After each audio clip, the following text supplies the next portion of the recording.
India has a dog population problem. It's overpopulated. Why would you promote an industry that brings in more dogs consciously? There's a country where they've put a ban that you cannot purchase any puppy unless you've taken up all the ones in shelter. Why have we not kept our own in? Study says that if 3% of people adopt an Indian dog, Sorted. it's sorted. The dog numbers are not the problem. The problem is the bite instances where conflict arises and rabies instances. Those are the big problems. You take dogs, you vaccinate them, you sterilize them, you return them to the same locality. Yes. So these dogs then are used to the people that they live around and they become stable population. They're like a bio buffer. Rabies spreads because of an infected animal biting another animal. Right. So this animal can be a dog, it can be a wild animal, it can be a rat, it could be any animal, right?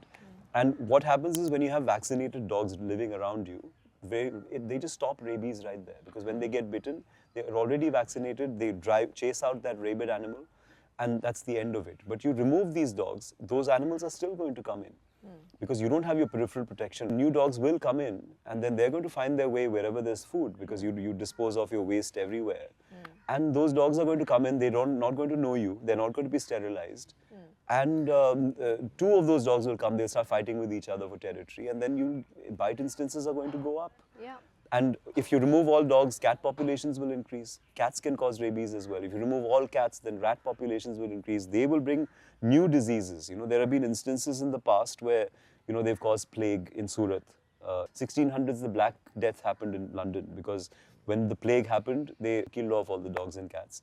And then the rats had a free run. There's a whole ecosystem, even within nature, which we need to respect. So, like, it's a right to life that is being questioned over here. That our right to a rabies-free world. I mean, if you look at the numbers, they tried culling, they tried relocating, they've tried everything in the past. They never could bring down the dog population or bite numbers or rabies numbers until 2001 when the ABC program was established. Since then, rabies numbers have gone down by 70%. Dog bite numbers have gone down by 50%. How has it happened? Because we're creating stable populations around us. And these are called community dogs. They keep out the other animals, including other new dogs. They protect the population. Media hype, 100 cases honge. But look at the number of dogs, look at the number of positive relationships. There have been so many surveys that were conducted, proper surveys as well as newspaper surveys. And most of them indicate that about 80 to 90% of human-dog interactions are either positive or neutral. We're just being so short-sighted. We're just setting us up for disaster, setting humanity up for disaster.